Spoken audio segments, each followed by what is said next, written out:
মিনকে শকুন, তুমি কি একটু সাহায্য করবে আমায়? মুনমুন পাখি, আগে বলো তোমার কি সাহায্য দরকার? আসলে সমস্যা হলো আমি নিজের বাসা বানাইনি, আর এখন যখন আমার ডিম পাড়ার সময় হয়েছে তো আমার এখন একটা বাসা দরকার। মুনমুন পাখি আসলে খুব অলস পাখি ছিল। জঙ্গলের সব পশু পাখি আর জানোয়াররা ওর ব্যাপারে ভালো করেই জানতো। ও কয়েকদিন ধরে গর্ভবতী ছিল, আর এখন ওর ডিম পাড়ার সময় এসে গেছে। মনে হচ্ছে যখন তখন ডিম পাড়তে পারি, কিন্তু আমার কাছে তো ঘর নেই কোনো। কি করি এবার? এটা বলে মুনমুন পাখি হাওয়ায় উড়ে যায়। বুলবুল বোন, কেমন আছো? ভালো আছি মুনমুন, তুমি বলো। আমি তো বেশ, তবে কিছুক্ষণের মধ্যে ডিম পাড়তে পারি। আমার কাছে তো আমার ঘরও নেই। তোমার বাসায় তো অনেক জায়গা, তুমি যদি বলো তাহলে তোমার বাসায় আমি ডিম পাড়তে পারি। এই কথায় বুলবুল স্পষ্ট বলে, না না, আমি এটা দেব না। আমিও তো নিজে ডিম পারবো। এখন যদি আমি বাসা তোমায় দিয়ে দিই, তাহলে আমার সময়ও তোমার মতো আমি এদিক ওদিক ঘুরে বেড়াবো। এটা শুনে মুনমুনের মুখ উদাস হয়ে যায়, আর ওখান থেকে চলে যায়। তারপর কিছুক্ষণ ওড়ার পর ও টিনু পায়রার কাছে যায় আর বলে, টিনু পায়রা, আমি না খুব বিপদে আছি, আমায় একটু সাহায্য করো। কি সাহায্য মুনমুন পাখি, বলো আমায়। আসলে আমি যে কোনো সময় ডিম পাড়তে পারি, আর আমার তো কোনো বাসা নেই।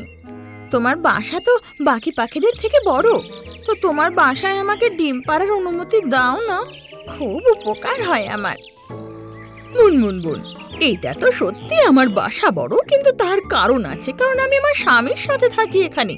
এখন তুমি এতে ডিম পারলে ও আমার উপর রাগ করবে। ক্ষমা করো, আমি তোমার সাহায্য করতে পারবো না। মুনমুনের মন ভেঙে যায়, আর ও ওখান থেকে চলে যায়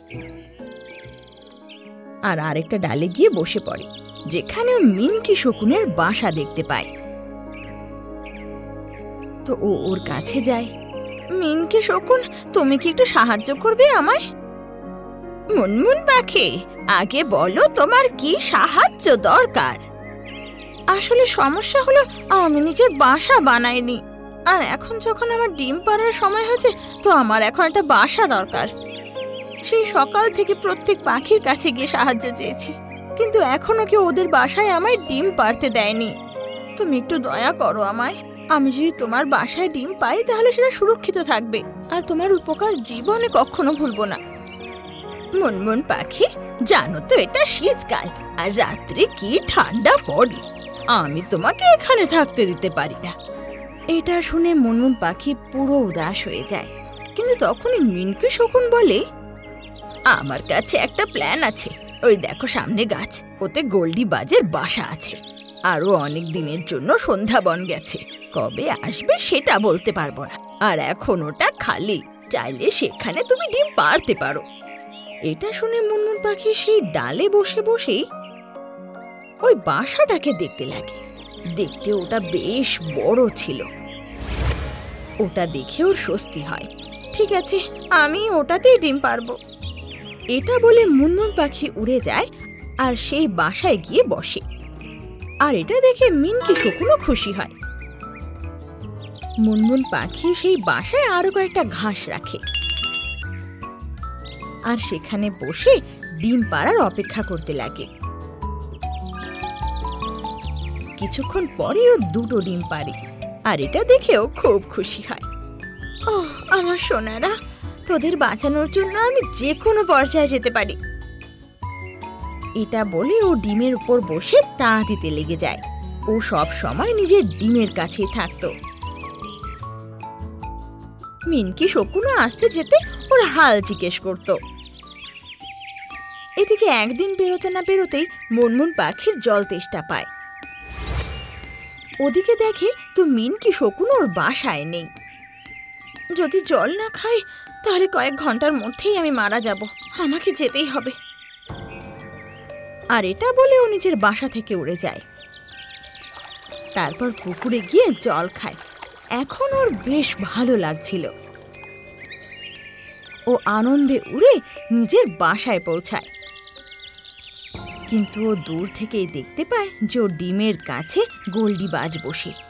ওর প্রাণ গলায় আটকে যায়। গোল্ডিবাজ, প্লিজ আমার ডিমটাকে কিছু করো না।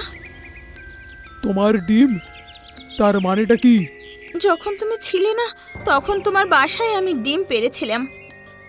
না, এই ডিমগুলো আমার বাসায় আছে, তো আমারই হবে, তাই না? এটা শুনে মুনমুন পাখি এবার চেঁচামেচি করতে লাগে। না না, এটা আমার গোল্ডিবাজ, এটা আমার ডিম, একে কিছু করো না। মুনমুন পাখি চেঁচামেচি শুনে বাকি পাখিরাও সেখানে এসে যায়। ওরা কিছু বুঝতে পারে না। কি ব্যাপার মুনমুন, এভাবে চেঁচামেচি কেন করছো? কাল তোমাদের সবার কাছে সাহায্যের জন্য গিয়েছিলাম আমি, তোমরা কেউ সাহায্য করোনি, তাই আমি বিপদে পড়ে গোল্ডিবাজের বাসাতেই ডিম পেড়ে ফেলি।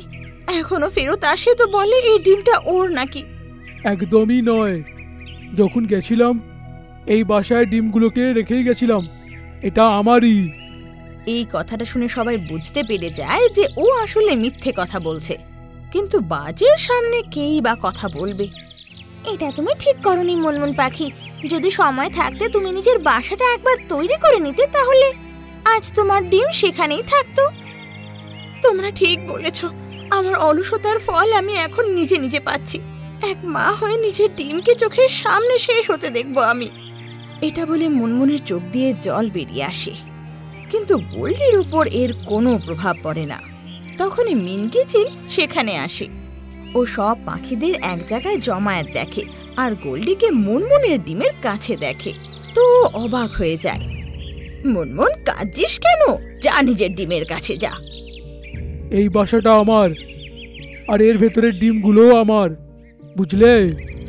এই বাসা তোমার তা ঠিক, কিন্তু আমি মুনমুনকে তোমার বাসায় ডিম পাড়তে বলেছিলাম, আর ও আমার চোখের সামনে ডিম পেড়েছে। বাজে বকিস না, না হলে কিন্তু ভালো হবে না।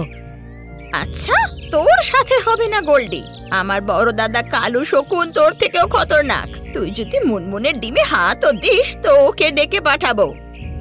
এটা শুনে গোল্ডিবাজের হাওয়া টাইট হয়ে যায়। ও বলে, হ্যাঁ, আমি আবার সঞ্জয় বনে যাচ্ছি। হ্যাঁ, এর যখন ডিমটা দিয়ে দেবে আমাকে তখন ডেকে দিও। এটা বলে গোল্ডিবাজ সেখান থেকে উড়ে যায়। তো মুনমুন নিজের ডিমের কাছে গিয়ে বসে পড়ে আর খুব খুশি হয়। তারপর সবাইকে কথা দেয় যে ডিম থেকে বাচ্চা বেরোতে সবার আগেও নিজের একটা বাসা বানাবে আর কখনো অলসতা করবে না। বোন, এই চুলবুলির পরিবার তো খুব সমস্যায় ফেলেছে দেখছি। সবার সাহায্য করে, সবাই তাই জন্য ওদেরকে খুব ভালোবাসে। আমি ময়ূর, তবুও কেউ পছন্দ করে না আমাকে। তুমি ঠিক বলছ, চলো আমরা দুজন মিলে ওদের পরিবার শেষ করে দিই। এই গল্পটা হলো উত্তরাখণ্ডের জঙ্গলের, যেখানে কাঠবিড়ালির পরিবার থাকতো। ওটা খুবই ভালো পরিবার ছিল। ওরা জঙ্গলে সব জানোয়ারদের সাহায্য করত। যখনই কোনো সমস্যা আসতো সব পশুরা সাহায্যের জন্য তাদের কাছে যেত। তাদের কিছু ভালো মানুষের জন্য তাদের শত্রুও ছিল, যারা তাদের হিংসে করত। একদিন ছোট কাঠবিড়ালি তার মা বাবাকে বলে, মা বাবা, আমার তোমাদের কাছে কিছু জিজ্ঞাসা আছে। হ্যাঁ বলো বাবা, কি জিজ্ঞাসা আছে? আমরা সবার সাহায্য করা কবে থেকে শুরু করেছি? আমার কথার মানে হলো তোমরা কবে থেকে সবার সাহায্য করছো? বাবা, তোমার বাবার একটা গল্প আছে। মা, জলদি আমাকে সেই গল্পটা শোনাও না। বাবা, একবারের কথা, যখন তোমার বাবা এক জায়গা থেকে বাড়ি ফিরছিলেন, তো রাস্তায় তার পা কোথাও ঠোকর লেগে ভেঙে যায়। সেই সময় তিনি হেঁটেও ঘরে ফিরতে পারতেন না। সত্যি? তারপর কি হলো মা? তারপর তোমার বাবা খুব সাহায্য চায়, কিন্তু কেউ তার সাহায্য করে না। উনি ব্যথায় কষ্ট পেতে থাকেন। বাস সেই দিন থেকে ঠিক করলাম যে কখনো কারো সাহায্য দরকার হলে তাদের জন্য আমাদের মতো অসহায় বোধ না হয়। বাস তারপর থেকে আমরা মানুষের সাহায্য শুরু করে দিই। আচ্ছা মা, সবাই খুব খারাপ তাই না? যে কাউকে কষ্টে দেখেও সেখানে ছেড়ে চলে যায়, তার সাহায্যটুকুও করে না। হ্যাঁ বাবা, আজকাল সবাই শুধু নিজের প্রয়োজনই বুঝতে পারে। সবাই স্বার্থপর হয়ে গেছে, তাই তো সবার সাহায্য করি আমরা। আর তাই জন্যই তো সবাই আমাদের ভালোবাসে, তাই না? যেসব বাচ্চারা অনাথ হয়, তোমার বাবা তাদেরকে সাথে রাখে আর নিজের বাচ্চাদের মতোই ভালোবাসে। মা, এটা কত ভালো কথা যে বাবা অনাথ বাচ্চাদের সাথে রাখে। অন্তত তাদের একলা থাকতে হবে না, না হলে এত ছোট বয়সে আর বাচ্চারা একা কি বা করবে? যে কোনো জানোয়ার ওদের মেরে ফেলতে পারে। হ্যাঁ বাবা, তুমিও বড় হয়ে তোমার বাবার মতোই ভালো কাজ করো, সবার সাহায্য করো। একবার জঙ্গলে হাসিদের কাছে খাবার জন্য কিছুই থাকে না।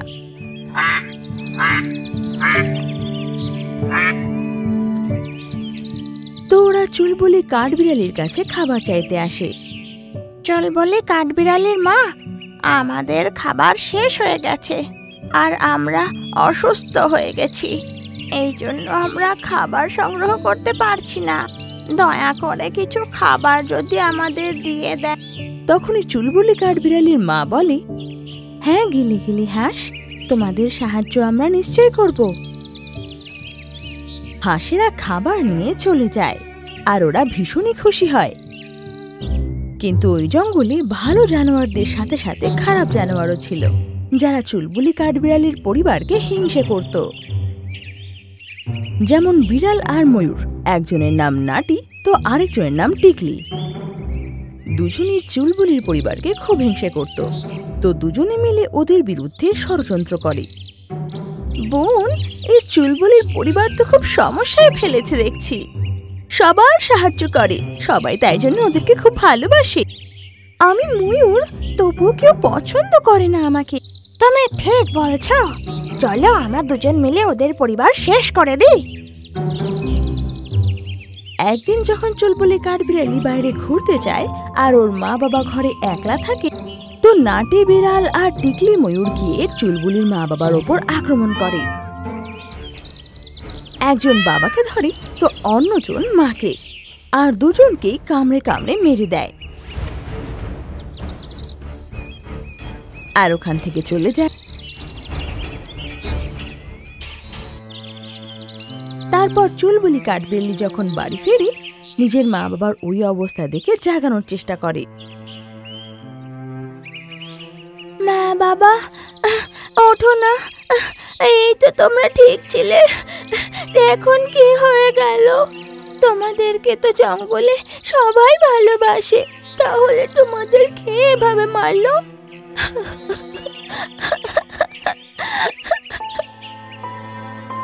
চুলবুলি কাঠবিড়ালি খুব কাঁদে এবং ওদের মৃত্যুর খবর শুনে জঙ্গলের সব জানোয়াররা চলে আসে সমবেদনা জানাতে, যেমন বনি পাখি, কালো কাক আর বদমাশ বাঁদর। চুলবুলি কাঠবিড়ালি, এসব কি করে হয়ে গেল? আমাদের সমাজের কাঠবিড়ালির রাজা এবং মহারানীকে কে মেরে ফেললো? ও আমার সোনা, এত ছোট্ট বয়সে তুমি অনাথ হয়ে গেলে। বনি পাখি এতটা বলে কাঁদতে লাগে। তখনই বদমাশ বাঁদর বলে, আমার মনে হয় এটা বেটে বেড়াল আর তিতলি ময়ূরের কাজ। সারা জঙ্গলে ওরা দুজনেই ছিল যে খুব হিংসে করত, ওরাই এদেরকে মেরে থাকবে। হ্যাঁ চলো, আমরা সব মিলে ওকে শিক্ষা দিয়ে আসি। তারপরে জঙ্গলে সবাই ওদের দুজনকে খুঁজতে বেরিয়ে পড়ে। আর ওরা দুজনে এক গুহায় গিয়ে লুকিয়ে পড়ে। তো টিকলি ময়ূর আর নাটি বিড়াল জানতে পারে যে সবাই ওদের খুঁজতে আসছে। টিকলি ময়ূর, আমার মনে হচ্ছে জঙ্গলের সবাই জানতে পেরে গেছে আমাদের ব্যাপারে, যে আমরা দুজনে মিলে চুলবুলি কাঠবিড়ালিকে অনাথ করেছি। এখন ওরা আমাদের মারতে আসছে। হ্যাঁ, তুমি ঠিক বলছো, চলো এই জঙ্গল ছেড়ে চলে যাই আমরা। ওরা পালানোর চেষ্টা করতেই যায়, তখন সব জানোয়াররা দৌড়ে ওদের গুহার কাছে চলে আসে। তারপর আর পালানোর জায়গা থাকে না। কালো কাক, তুমি নিজের মুখ দিয়ে এদেরকে গুতিয়ে গুতিয়ে শেষ করে দাও। তারপর সব জানোয়াররা ওদের মারতেই যায়। তখন চুলবুলির এগুলো ঠিক মনে হয় না, তো ও বাকিদের বলে, না, এদের মেরে আমি আমার মা বাবার মৃত্যুর প্রতিশোধ নিতে পারি না। আমার মা বাবা তো সবার ভালো চেয়েছিলেন। আজ আমি অনাথ এদের কারণে, কিন্তু যদি আমি এদের সাথে খারাপ করি তবে এদের মধ্যে আর আমার মধ্যে পার্থক্য কোথায় রইল? আমাদের ক্ষমা করে দাও চুলবুলি কাঠবিড়ালি, আমরা তোমাদের মা বাবাকে মেরে খুব বড় ভুল করে ফেলেছি। হ্যাঁ, আমাকেও ক্ষমা করে দাও। ওনাদের প্রতি খুব হিংসে হতো, কারণ জঙ্গলের সব পশু পাখিরা তাদেরকেই ভালোবাসতো, যা আমাদের ভালো লাগতো না। কিন্তু রাগের বশে আমরা খুব ভুল করে ফেলেছি। তারপর চুলবুলি কাঠবিড়ালি ওদের ক্ষমা করে দেয়। ও অনাথ হয়ে যায়, কিন্তু মা বাবার শেখানো কথা ওর সাথে থেকে যায়, আর ও বনি পাখির সাথে থাকতে লাগে।